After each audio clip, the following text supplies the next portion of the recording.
But to even get them through the door, I have to meet them where they're at. And that's what's shiny, what's new, what sounds cool, what sounds fun, what are their friends doing, what is something that's going to latch them there and now.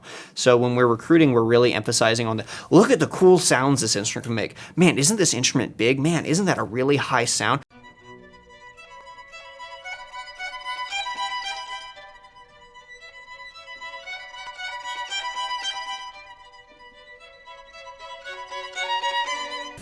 All right, I'm here with Devon Curtis. He's the head director at Oakwood Middle School, and he's also the music director and conductor of the Hollick Street Youth Symphony.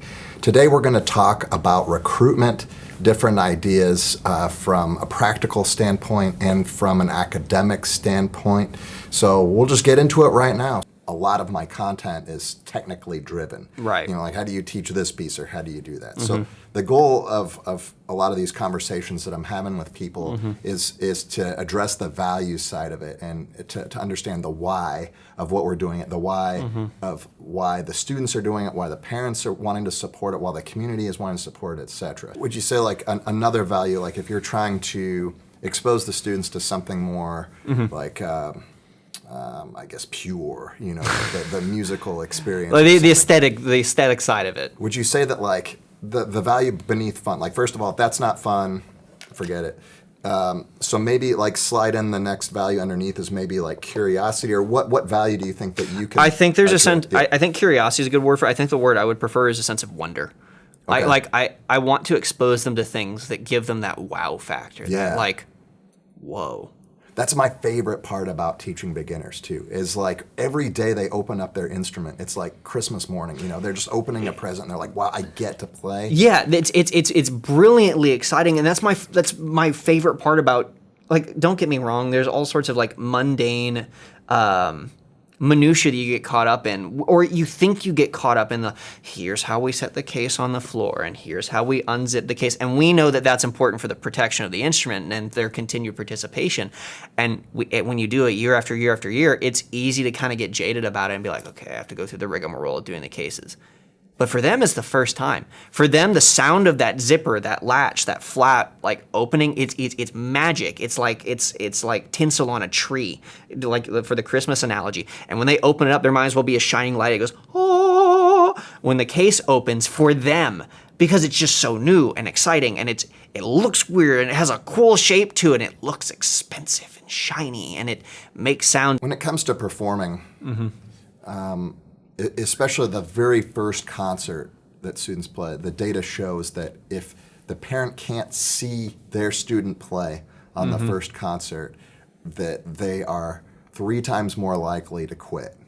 Interesting. Yeah, and so having that connection to the parents as part of the quality of the performance may not be what they play or how well they play it, but can you see the kids? You know, like how are they on the stage or the cafeteria, the gym, whatever. Because again, talking about the difference in value system, where you and I are going to be focused on how they sound, at least intrinsically, but that's less what the parent cares about. And the school gym, the acoustical environment is not great for concerts, especially for beginners. You know, they need all the help they can get, but they have stadium seating, and it's better than, you know, a lot of the stages that we see orchestras on, especially at the elementary and middle school, intermediate school campuses, is like the stage is higher than the audience. So if your student's not on the front row and they're in the traditional orchestra seating, they can't see. Yeah, bass players, most violists, almost all the cellos, like unless they're on the outside row, they're just not going to get seen. Exactly, and you're talking about like your school's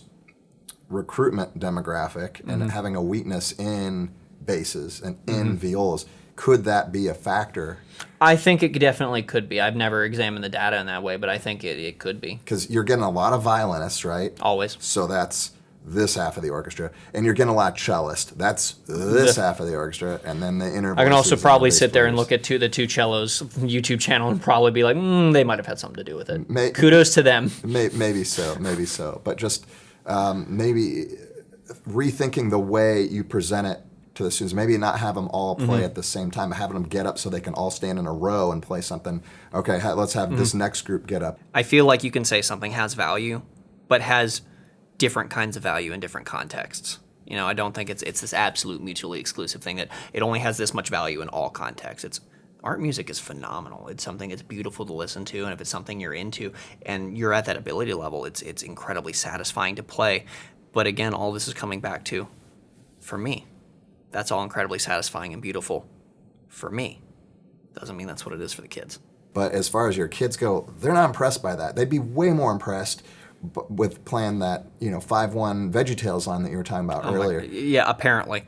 You're talking generally about program reputation, program branding, retention, but like how do you take that novel experience and project that into maybe a demonstration that you're doing in an elementary school, or how do you inject that novelty into the population that's considering whether or not to enroll in an orchestra? I think that's really at the cusp of the question. And full disclosure, that's a huge growth area for me. Moving on in recruiting, it's like these conversations that you and I have been having off camera have really spawned a lot of ideas and forced me to go back and reanalyze what am I doing recruiting in the context of like a recruiting presentation. Something that I think is almost non-negotiable is getting kids to volunteer to come up and demo the instruments. I think that's something that's been wildly successful for us, at least anecdotally, is that I always have my demo instruments at every single presentation, and I always pick like somewhere between 4 and 8 kids, depending on how much time I have left, to come up. And that's one of the things, like bringing the classroom to them, grammatically correct or not, is giving them the chance to just get their hands on it. Right, and we talked about that a little bit. It's a good chance to get their hands on, get a chance to make a sound like with guidance, and also gives them a chance to work with me or work with my co-director. And I always preface when we do this, I want everyone, even if you weren't the lucky one to get picked up for the instrument, I want you to watch what we do very closely, because if you want to do this, it's important that you know how we teach and who we are as teachers. And I want you to watch what I do and how I work with this kid, and think to yourself do I want to be up there? Do I want to be working with this guy? And it's thrilling, especially once you get that first brave volunteer that goes up to try an instrument, and then everyone claps and they sit back down. The number of hands that shoots up for the next instrument is astronomically higher. You get twice as many kids for the second instrument as you do for the first. It's I want to do that. And again, that mirroring. And you see that in the audience too when you're working with the kid. If you look over, you see kids trying to mirror the images, or they're looking to their buddy and oh, that one, not that one. And it's important for them to talk about those kind of things. One thing that we do is sort of like a petting zoo. Yeah. That we do that at our instrument drive. Do you ever go out to the elementary schools and get instruments into their hands and try to create that novel experience? Do I? I have not historically. Should I? Yes. Does the research back it up? Yes, it does. That's something that pops up in scholarly articles on JSTOR and stuff like that for directors that have successful recruiting programs. Is you can't make the recruiting a one-time thing, and that is something that myself and my co-director are planning on doing this year, is doing earlier visits in the music classrooms and getting instruments in their hands. Take a piece that your orchestra can play down beginning to end, no problem. That's metronomically stable, easy to stay together, that kind of stuff. That would not be Dragon Hunter. That would not be something along those lines, but something where they can just kind of play.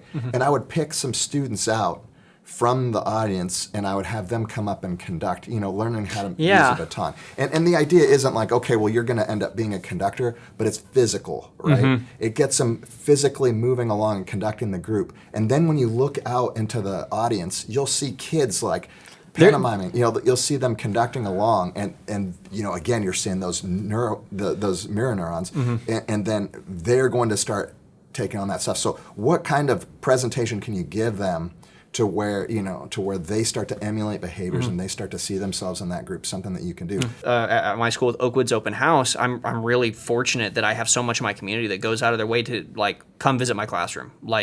It was an interesting experience this year. We have kids circulating in and out. And what I love is that most families want to linger. The kids want to linger in the orchestra. And speaking of novelty, there's just they need to come and see the room before the year starts.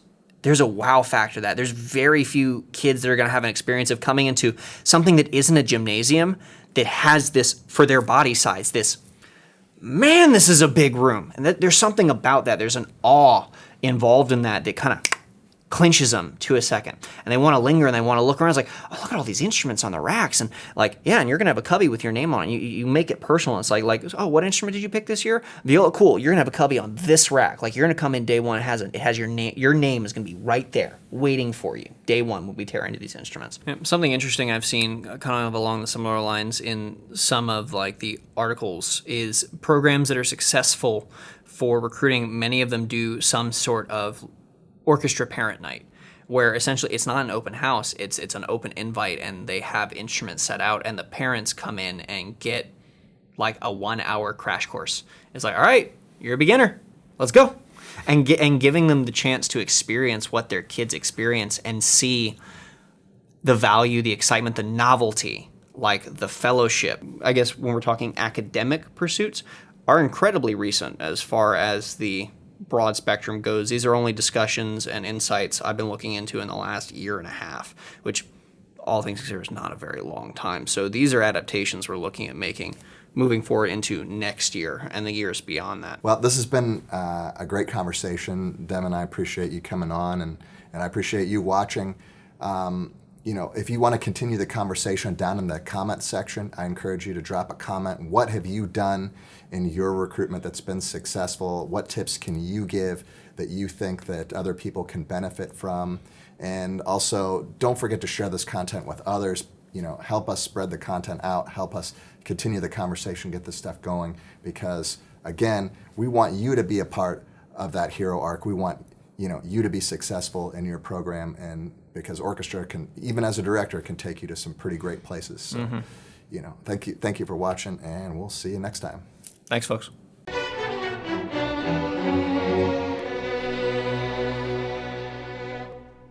Yeah, we're getting into this, the deep psych at this point. Everyone sit down and we're gonna lay down and we're gonna talk about our childhoods. Right. Now,